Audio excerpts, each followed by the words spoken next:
Hello. Hi. This is Atticus. Say hello, Atticus. Hi. And I'm Bubba, or Peter. And Ruth is our camera person today.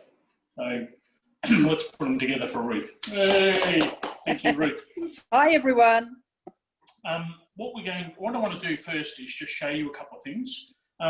Everybody that I know that enjoys cooking has their favourite things, and Christine did a really good job with showing us her variety of other things, but also all her quiche dishes. The thing that I really love in my kitchen is my timber chopping boards. So what I want to do is to show you the collection of 4 that we have. This one needs a little bit of love and care, but this one we got when Ruth's sister was living and working in, now she called it Nepal, we call it Nepal, and this chopping board was made by a person that had no hands, and they used to strap the tools to their wrist to make this carving. So what I'm planning on doing is some sandpapering this back and giving it a good oiling, because it used to sit near our wood burning stove and got a bit black. So that's chopping board number 1. This one is the oldest one. This one is a double-sided end grain chopping board, wooden, that I bought when I was about 20 years old, so I've had that for 40 years. It had to have some repair work done to it just because of wear and tear, but that just gets washed with warm soapy water and then hot water, and occasionally gets salted to draw any moisture out of it. So that's that one. That gets used all the time, so I've had that for 40 years. This one was a gift from some friends of Ruth and mine, a young couple who got married just before the silliness happened, and they had benches in their new house made out of this. This is a spotted gum, and all their benches in their bathroom, their kitchen, their bedroom, wherever there's a bench is made from this spotted gum. It weighs a tonne. Now that you'll rub a special oil into an edible oil, which just to keep them looking pristine. That one's not being used yet, that one's just away. Then this one is made by the same young man that made the box that we bought for Sean's 20-year anniversary with us at the Melbourne Welsh Church. Again, a variety of Australian timbers, all end grain. It's a meat board. I don't use it as a chopping board, but if we have any, if we're doing a barbecue or having lots of people around, we put meat on here.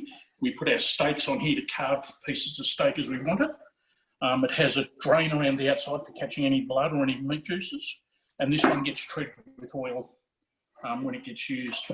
So that's a beautiful piece of workmanship. So that's a bit of pride and joy. So now I'll put these away only to keep the one out that I need. Bubba, Yes, Atticus? we can't have people around. No, we can't have people around. You're absolutely right. When we do have people around, yes, Atticus keeps Ruth and I on track. Doesn't he? Yeah. So that's that. The other piece of equipment that I really like, and we've had this for a number of years, was my trusty Kitchenaid Mixer. And I said to Ruth, why don't we sell it when we moved from New South Wales in 1999? And she gave me the look. We think, no, that'd be silly, and I'm really glad we didn't. We've had that for, well, how long? 30? I don't know. 30 odd years. Yeah, 30 odd years we've had that. We bought that when we had our catering business in New South Wales. Doesn't get used all the time, but it's we love having it. So it's being used to help with the preparation for today. So there we go. Chocolate mousse is an easy thing to make.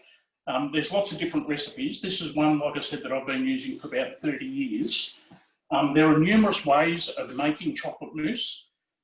There is a number of different ingredients you can use. I do not add any sugar to mine. If we're having it, which is not very often because it's not an everyday dish, I do use good quality chocolate. So I've got Lindt dark and Lindt milk chocolate for today's recipe. Try and use free-range eggs, good quality cream, and I've stopped using pre-thickened cream, and I'm using a pure cream and whipping it myself. Bubba, have you done it with flavored chocolates like chili chocolate or No. orange? No. What I have done is I've used hazelnut chocolate, and sometimes we hide a Lindt ball down the bottom of the glass that they're going to be served in. But no, I'm a bit of a purist like that. I haven't tried to flavour it. I figure it's a good recipe. Why change it?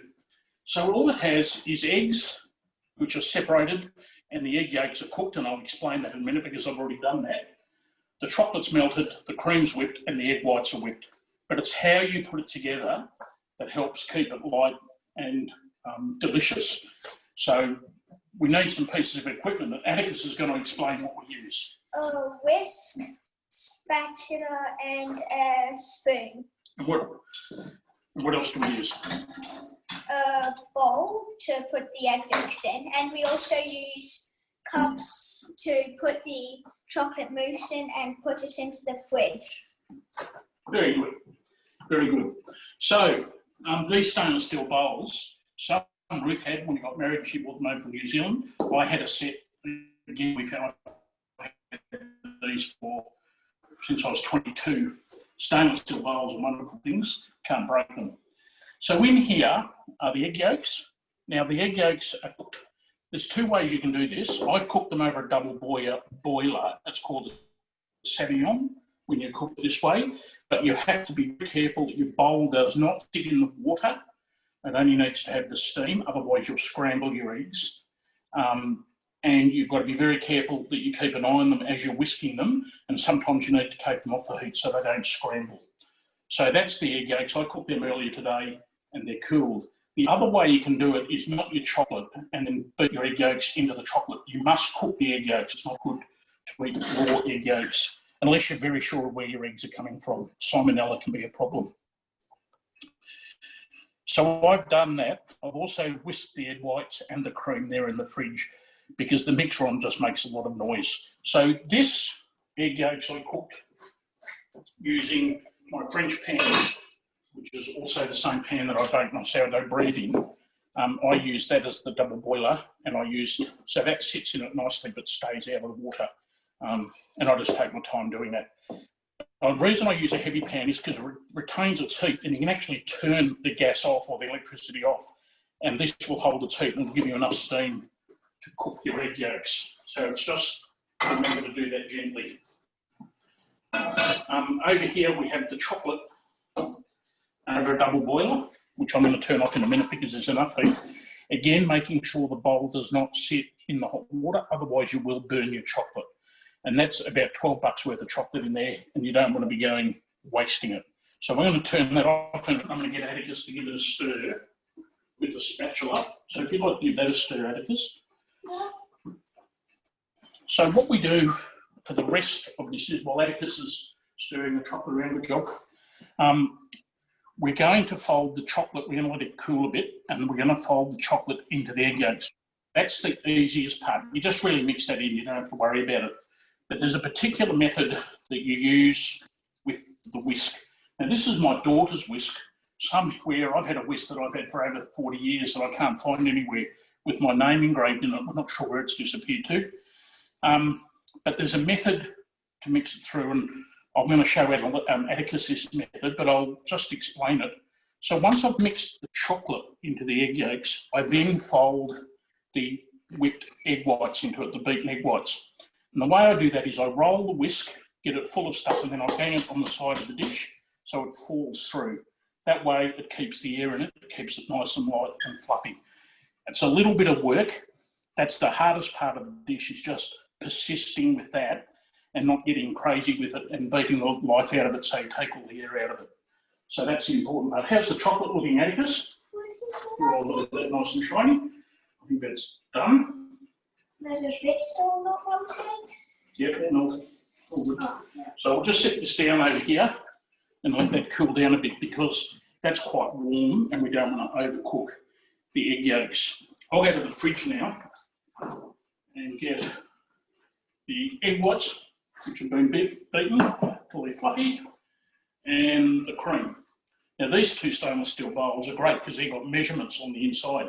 These are two that came over with Ruth when she came over from New Zealand, because Ruth used to do a lot of cooking at camps and stuff as well. She's lucky now to get into the kitchen, especially through COVID time. I found it my happy place, which is I've really enjoyed. So now I've got this tray, epoxy. It's been used in the weather, so it's quite dirty. But I'll put some paper towel in it and that's what we'll sit the glasses in to have chocolate mousse. I did make some earlier, just because I wanted to go through the there wouldn't have been any point. We would have had too much chocolate mousse, and I'd have put on more weight than is really good. So, Atticus, if I hold this up now that that's cooled down a bit, can I get you to scrape all that yummy chocolate In with the eggs. in with the eggs?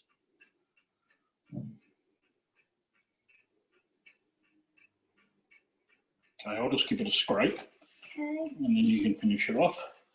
The other thing I do is all my spatulas, I don't like the ones from the supermarket. So this comes from London and America on Elizabeth Street in the city. They specialise in hospitality industry, and they still give me a discount. I bought my first knife from them when I was 14, and it cost me a week and a half's wages. A German wooden handled knife. I don't like plastic handled knives. Wooden handled knives cost me a week and a half's wages that is now being given to our son. Annalise will probably get the mixer. Atticus, Dylan wanted the knife, and so we've already given it to him. Now, Atticus, if I can get you just to go through and mix that through. Okay. Did you do that? Yep. Just give it a stir. It's already looking good. It is, isn't it? And there's some yellow there, so just make sure you incorporate it all in. There we go. Now, at this stage, it looks just like that, which is not very nice. At this stage, it looks like mud.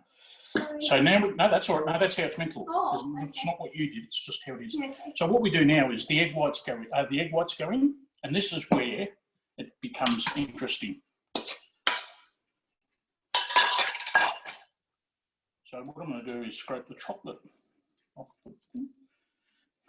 And this is what I was talking about before. So you take the whisk, you turn it through, and then like that. So this is the whole. And you just do that, all the egg whites incorporated. So, not that exciting, and I've done this more times than I care to remember. There is no shortcuts. Except for buying your tattoo. Yeah, That's well, the only shortcut. here, Atticus, well said. Like Yeah. KFC or something. I've never met anyone. KFC. Yeah, KFC that's mousse. Ah,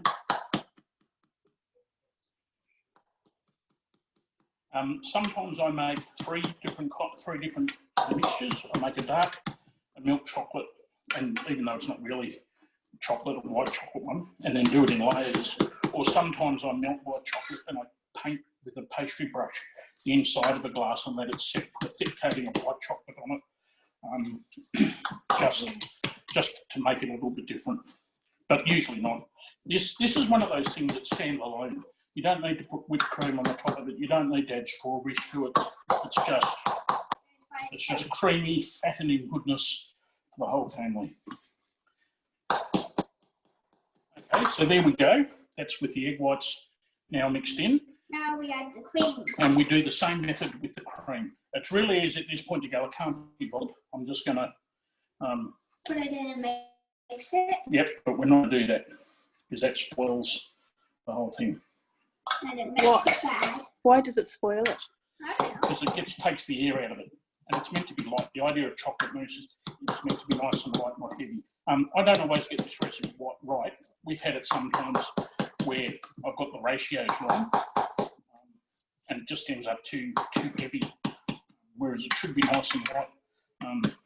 In the days back when we used to drink coffee in the evening, which we don't do, because now we don't sleep if we drink coffee in the evening, we used to serve coffee at dinner parties. We'd sometimes serve the chocolate mousse had come out, the coffee had come out just towards the end, as people were getting to the bottom of their glass where their Lindt ball was hidden. And they'd get a surprise and go, oh, what's that down the bottom? And they go, oh, you've got to see. That's a nice surprise. Sarah was asking before if we Use flavoured chocolate. use flavoured chocolate. There's no reason why we can't. That'll just make it interesting. I just stick to the way that I've always made it. not traditional about a lot of things, especially theology. But there are just some things, because I'm trained in classical French cooking, there are just some things I think you shouldn't change. There's just certain ways you do things. Making stock is one of those. If you go off and, like a mate of mine used to do, and do weird stuff with it, and he wouldn't believe me until he found out by making it himself a couple of times his way, it wasn't right. There are just some things you don't change. The French have a word for everything. When it comes to cooking, they're a bit anal, but and I can actually say I've cooked in France. I've made chicken Kiev in France. Sure, the first time I cooked it, it was a bit raw and we had to recook it. One of Ruth's family, her sister, and brother-in-law were missionaries in France for a number of years in Marseille, which I think is close to Italy. And maybe or maybe not, there was some mafia connections down there. Sorry about the noise. You can get that after, Atticus. Now, there we go. There's the chocolate mousse in all its glory. And there's far too much there for the glasses I've made, and that's a real shame, isn't it? So now we just put it into the glass. This can get messy. Sometimes I put it in a piping bag, but can't be bothered really. Yeah. And just give the slight tap. You get it sitting down in the glass. This will fill the glasses up nicely and probably leave us a little bit for morning tea, afternoon tea. Now our daughter's not home for dinner tonight, and she was worried she was going to miss out. For our son's, was it his 18th birthday or his 21st, Ruth? Where we just made big bowls for both his birthday parties. He said, "What do you want for dessert?" He just looked at us and we knew that meant chocolate mousse. Do you want to go and get the really big bowl, the metal bowl, the last cupboard? Oh, the really big stainless steel bowl? Yeah. Are you sure you want this one? Yeah. Okay. We made chocolate mousse in this bowl, the big stainless steel bowl, the Bertha of all stainless steel bowls, and just put it out for people to help themselves, which they did. It was great fun. The other thing we did once for our daughter's birthday, she wanted a sundae, it wasn't? Banana sundae. Banana sundae. So we found a new piece of roof guttering, gave it a good clean, lined it with cling wrap, and then just put it out on a table, and people stood either side of it with spoons and dug in. That was great fun. But you wouldn't do it post-COVID, knowing what we know now. However, it was good fun back then, wasn't it, Ruth? It was. Yeah. So we had lots of lollies scattered amongst the ice cream and bananas and things like that. It looked great. Now, you've got to take our word for it. Atticus, do you want to go and grab a teaspoon and try and tell people what you think of this? Okay. The teaspoons are behind us. Oh, yeah. I might need to get it for you. Here we go. There you go. Tell us what you think. Oh, which one? From the big bowl. That is so good. How good is it? So good. Very. So there we go. This now goes into the fridge Now some more. and gets set. Of course, you can have some more. I've made a little bit much. Funny story. We do shared meals as a family, and where we used to live, we had Annalise and Atticus over for lunch one Saturday. We tried to do that every month or so, just so we could catch up. And Dylan and Perry came over, and they pulled up in their car in the driveway, and Perry said, oh, we forgot to bring food to add to the family meal. And Jed just burst out laughing and said, Bubba and Randy always make too much food. And he's absolutely right. If we run out of food at our, in our catering business, we never ran out of food.